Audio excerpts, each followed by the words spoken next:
are you planning on spending the whole day here? Oh, I don't know. I just might. When I watch you pour coffee, it really turns me on. Don't you have a soda tape? Yeah, we're going to tape it later. They've changed the whole schedule around because of this trial. Got an entire crew down there, so Derek's even going. Well, why aren't you? Well, I got the show to do. I wouldn't go anyway. I don't want to see Ginny go through that.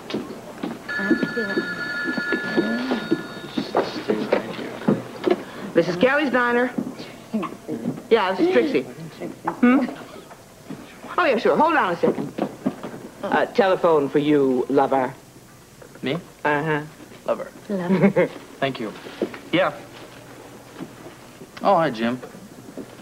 Now? Well, I'm a little busy. All right.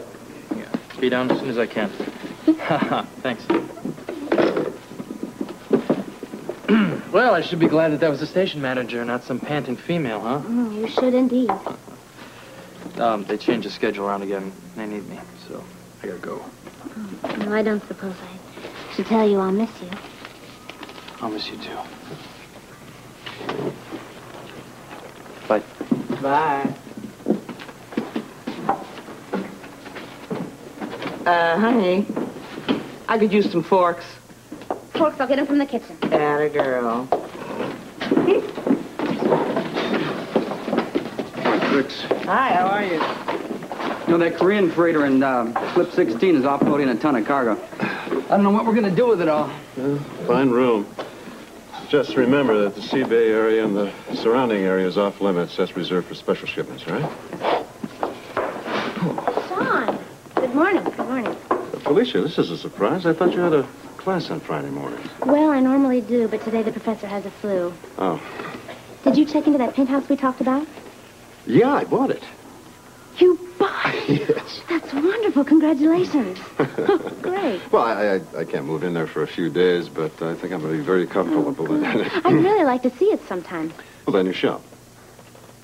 What about today? I have noon. I'll find I won't be working. Well, I was going to stop by there anyway. All right, I'll meet you there at 12. Oh, good. Have you been waited on yet? No, not yet. 2 coffees. 2 coffees. Okay, coming up. Man, that is one stacked chick. Just watch your mouth. Yeah, just trying to pay her a compliment, all right? Don, I'm sorry. Well, I've known her for a long time. She's a nice kid. I guess I just think of her, well, like a daughter. I don't see why I should put clothes on that make me look like a dowdy mouse. A big part of my defense is that you were Brock's victim. He tortured you with the Virginia Geller rap sheet. Now, I want you to look like a victim, not a movie star. Amy, I think there are some sweet rolls left in the kitchen from breakfast. Why don't you and Mike go in and finish them in there, okay? Sure, that's a good idea. Come on. Yeah, but I'm not hungry. Sure you are. Come on. Very good, Mike. Sorry. I understand. The last thing I want you to look like is sexy and successful in front of a judge. I am not doing this to impress the judge. I am doing this for my own morale. I think maybe you ought to listen to your attorney. Just tone it down a little. Simple dress, very little makeup, and no glamour, all right? What difference does it make what I wear? You have already said that Bobbie's testimony will wipe out my defense, that Brock was in a rage that night, and he would have killed anybody who had gotten near him. Now, she's not going to back that up. No, but we have witnesses who will say they saw him raging at the party, and your own testimony will underscore the fact that he was dangerous to you. So I don't understand why dressing nicely can be a detriment to my defense. We got the phone calls, the bird in the cage incident, the fact that he obtained the Geller rap sheet to torture you with. We've got plenty of solid ammunition to prove you were a victim, but you've got to look the part. Oh, I see. Fine. Don't you think the judge is smart enough to see through that little charade? We just don't have time to argue. Will you please get upstairs and change? Ginny, please, do as he says. All right. Is something disturbing you, Robert? A guilty verdict in today's trial will certainly help my campaign for the state senate. Now, you don't seem to be ecstatically elated.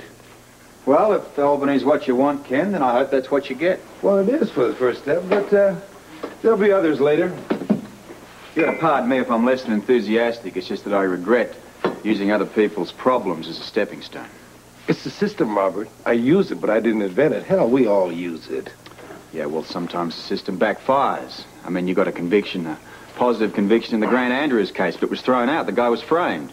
In the Andrews case, I went with the evidence that I had, which incidentally came largely from you.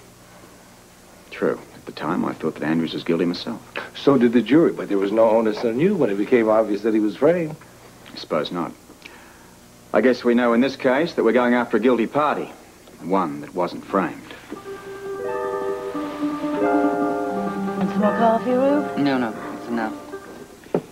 Look, I am sorry to ask you this, but are you testifying against Ginny out of bitterness and need to get even? I'm going to testify to the facts. Now, the DA made that clear. The whole point of a trial is to get at the truth. Oh, hi, Ruby. I didn't know you were here. Hi, sweetheart. Don't you look pretty? Oh, thank you. Well, I want to look nice. I have got a job interview. Yes, and if I don't get there, I'm going to be late. So I'll talk to you two later. Job interview with whom? I'll tell you later. Cross your fingers. Oh. Well, that's telepathy. Hello, I didn't Dad. even have a chance to ring the bell. Bye-bye. Hi, Ruby. Good to see you again. Out there. I am here to escort this lovely lady to court. Is it time? Yes, I'm afraid it is. Well, I'll get my thing. All right. Jake, does the DA really need Bobbie's testimony? Plans to use Bobbie's testimony to torpedo Ginny's main line of defense. How? Ginny Blake is going to plead justifiable homicide, self-defense. In order for that to work, they have to show that Brock was in a murderous rage the night that he was killed. And we all know that he was. Well, what can Bobbie say about that? The DA hopes that Bobbie will testify that DL's rage was directed only at her, that it was a domestic quarrel. Now, that alone could destroy Ginny's self-defense plea. Does Bobbie know this? Oh, yes, I explained it to her. What a terrible position for Bobbie to be in. I really wish she didn't have to testify. Well, she really doesn't have a choice. If she had refused to testify, the DA would have subpoenaed her anyway. I don't know. She has to testify under oath. Ruby, she has got to tell the truth.